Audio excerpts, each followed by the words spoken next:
Hello comic book guys and gals, and welcome to Comic Mag Musings. I am your host, Bill Miller. Welcome to the 19th installment of our Top 500 Pre-Code Horror Comics. By 1953, nearly a quarter of all comic books published were horror titles. In the immediate aftermath of the hearings, however, several publishers were forced to revamp their schedules and drastically censor or even cancel many long-standing comic series. In September of 1954, the Comics Magazine Association of America, CMAA, and its Comics Code Authority, CCA, was formed. The code had many stipulations that made it difficult for horror comics to continue publication, since any that didn't adhere to the code's guidelines would likely not find distribution.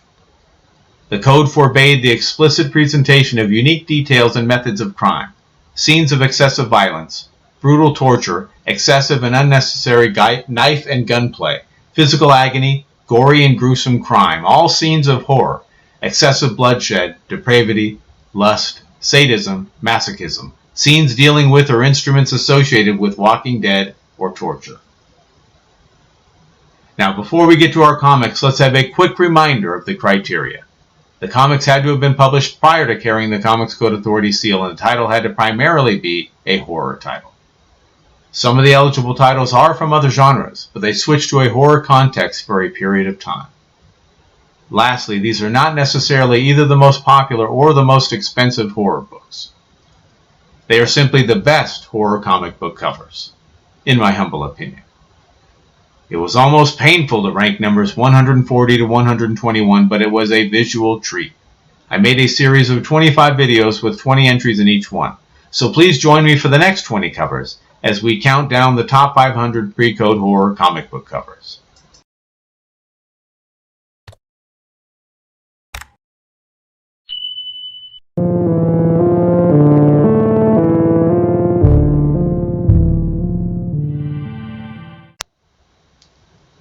Alright, starting out at number 140, we have Adventures into Terror, issue number 22, from Atlas/Marvel. Produced in August of 1953. The cover artist is Carl Burgos. We have skeletons in the background and the embodiment of fear in the foreground.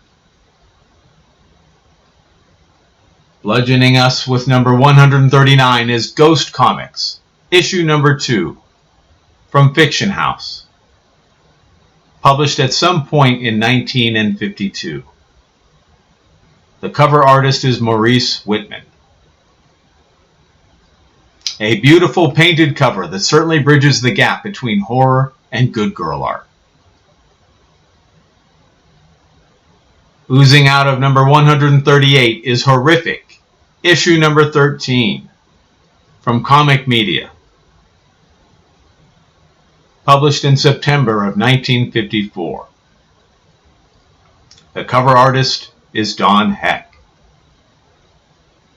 A simple but stylistic portrait of horror host Victor Vampire. Excellent green shadowing, and I like the dripping colors at the bottom. Slithering in at number 137 is Black Cat Mystery, number 48, from Harvey.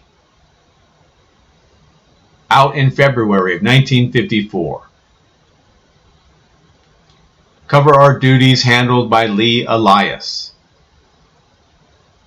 This is such a compelling image. This is one of the best zombies I can recall seeing on a comic book cover. Leading out at number 136 is Chamber of Chills, issue number 18, also from Harvey. In circulation in July of 1953. Again, the cover artist is Lee Elias. How incredibly terrifying. You're ready for a haircut and a shave, only to find out, to your horror, that your barber is bald? Incredible draftsmanship and gorgeous colors.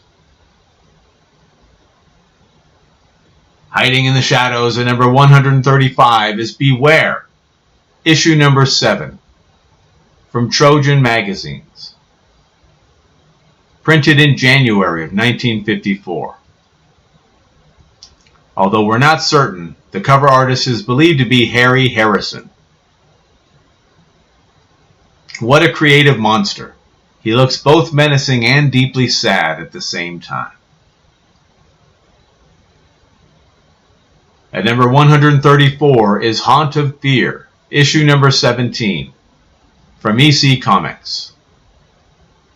Hitting the stands in February of 1953. The cover art is by Graham Ingalls.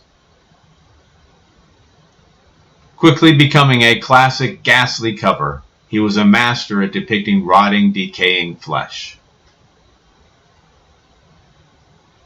Crawling in at number 133 is Witch's Tales, issue number 8, from Harvey.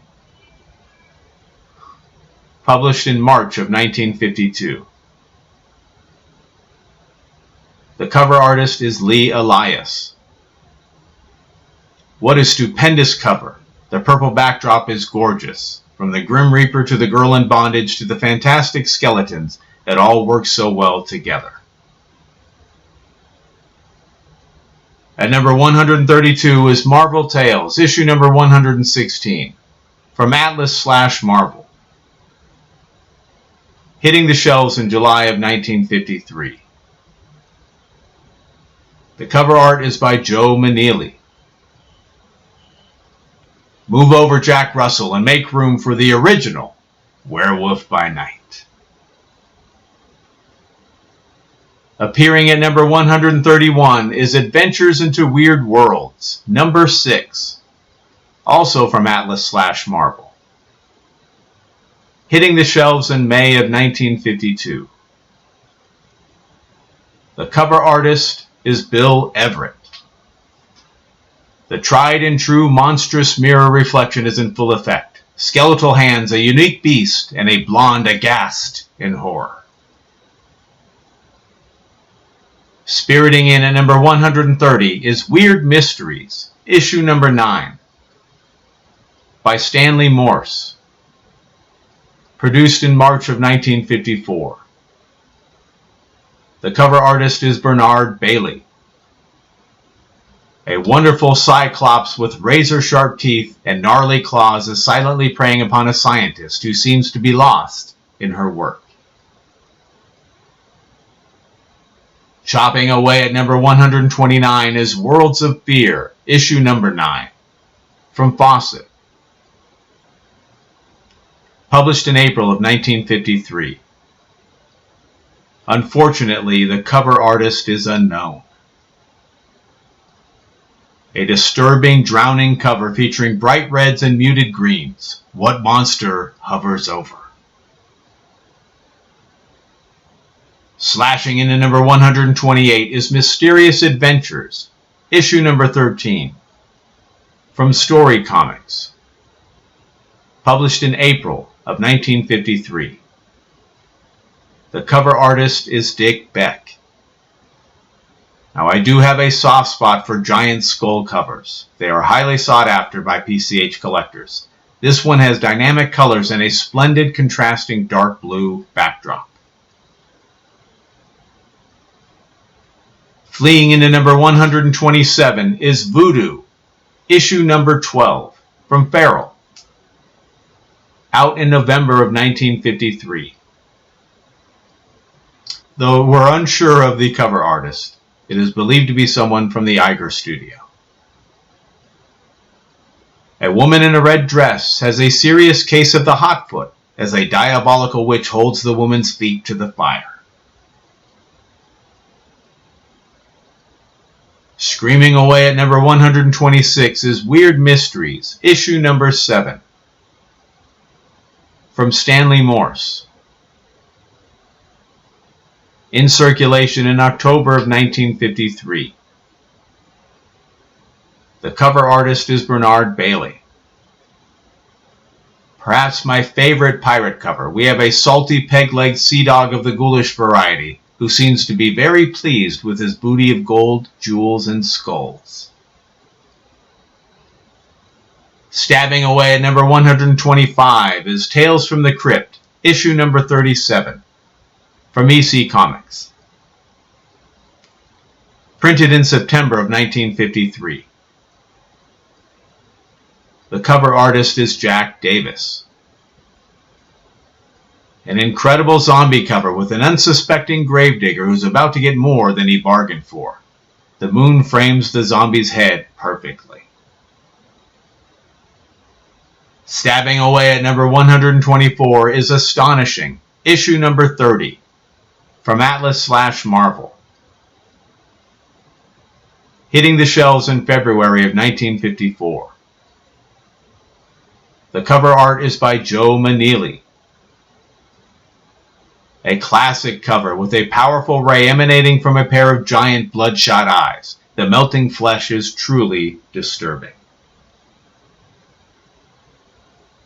Spooking us at number 123 is Chamber of Chills, issue number 4, from Harvey. Hitting the stands in December of 1951. The cover artist is Lee Elias. Fantastic background colors enhance this image. We have a creepy fella in a lab of some sort with a woman in bondage, a caged goblin, and tiny people kept in jars. Haunting us at number 122 is Fantastic Fears, issue number 6, from Farrell. Published in April of 1954. Sadly, the identity of the cover artist is unknown. Claws, a little necklace of smartly dressed skeletons, and a gaping maw with mangled teeth. This is a disturbing image. And creeping up at number 121 is Mr. Mystery, issue number 6, from Stanley Morse. Produced in July of 1952. The cover art is by Tony Mortellaro. Now there's a lot happening on this cover. We have purple-robed skeletons and a blonde in a red dress in bondage who is tied to a metal wheel that is slowly dropping her towards what seems to be a vat of acid. And that will do it for numbers 140 through 121 as we count down the top 500 pre-code horror comics. I hope you enjoyed the video, and I hope you got to see some books you either haven't seen before or haven't seen in quite some time. Please leave a comment and tell me your thoughts. Do I have some ranked too high or too low? Or there's some that shouldn't have made the list at all? I'd love to hear your feedback, and don't forget to join me for the next installment as we count down numbers 120 through 101.